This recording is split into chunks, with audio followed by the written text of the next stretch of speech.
যেটা তোমাদের অন্যান্য যে বেতন ভাতা, এটা হলো সামগ্রিক।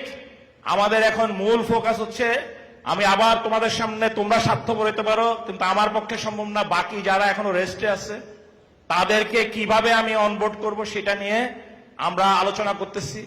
যাদের বয়স হয়ে গেছে দুঃখিত, তাদেরকে হয়তো কিছুটা রেস্টে যাইতে হবে, যাদের বয়স হয়ে গেছে, যাতে কিনা অন্যান্য যারা রেস্টে আছে তাদের জন্য সুযোগ দিতে হবে, যাতে আমরা রিফ্রেশার ট্রেনিং হবে, সেই ট্রেনিং এ তাদেরকে সেই রিফ্রেশার ট্রেনিং এ প্রমাণ করতে হবে যে তোমার দক্ষতা এবং শারীরিক ফিটনেস ডিউটি করার জন্য প্রস্তুত আছে। আর এটার মানে এই না যে কেউ ডিসকার্ডেড হবে, সবাই যার যার দক্ষতার লেভেল অনুযায়ী, ওই যে বলছিলাম দক্ষতার লেভেল অনুযায়ী তোমার এমপ্লয়মেন্ট হবে। আমি এমন ওই যে রূপপুরে বা যেসব সেন্সিটিভ জায়গা, এয়ারপোর্ট, সেসব জায়গায় আমাকে সেভাবে দিত, আর কোনো জায়গায় স্ট্যাটিক থাকবে না। কারণ ওই যখনই স্ট্যাটিক হয় তখনই বিভিন্ন রকমের অনিয়মের মধ্যে জড়ায় যায়। যারা তাদের জেলার কাছাকাছি যেতে চায়, আমি বলে দিছি জেলার পার্শ্ববর্তী জেলা টেলা যেগুলাতে আছে সেখানে যাইতে পারবে। এবং আমরা যদি এই যে তোমাদের যে এখন ফিক্সড হয়ে যাচ্ছে, আমরা সফটওয়্যার লক করে ফেলতেছি, লক হয়ে গেলে আমাদের সব আইডেন্টিফিকেশন ভেরিফিকেশন চলে আসতেছে মাশাআল্লাহ। আগে তো হাওয়ার উপরে ভুয়া কাগজপত্র জমা দিয়ে হয়েছে, এই দিন শেষ।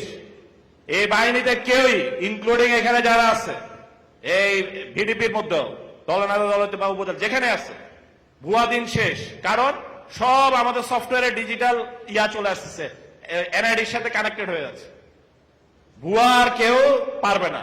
সো যখন এগুলো লক হয়ে যাবে সব এখানে পারফেক্ট হবে, ভুয়া এখানে কেউ নাই যখন হবে, তখন তোমাদের রেশন যার যার জেলাতেও পাবা। ওই জেলা পর্যায়ে তোমরা তোমাদের যার যার বাড়িতে সেটা তুলতে পারবে। বাট সেই প্রক্রিয়া আমরা ইনশাল্লাহ কাছাকাছি, এরা সবাই কষ্ট করতেছে, এভরিবডি ইজ ওয়ার্কিং হার্ড, সবাই কাজ করতেছে, এখানে মনে করার কোনো কারণ নাই। এখন 100% লোক কষ্ট করতেছে।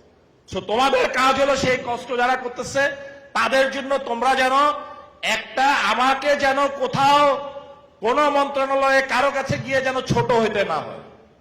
আমি যদি ছোট হয়েছি মনে রাখবা তোমাদের কোনো কিছুই হবে না।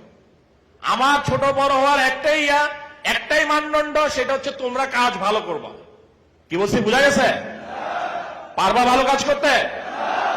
যদি ভালো কাজ করতে পারো আমার জন্য সহজ হবে।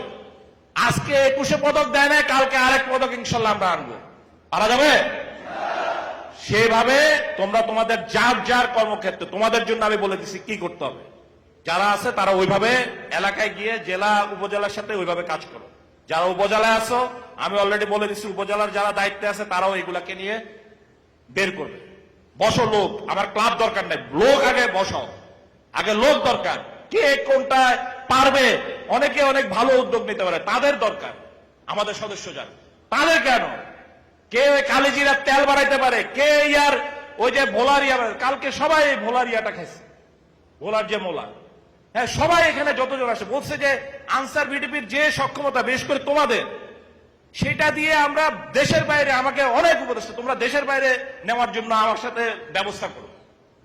আমাদের কাজ হলো তোমাদেরকে সেই প্রভিশনগুলো তৈরি করে দাও, সেই ব্যবস্থাগুলো তৈরি করে দাও।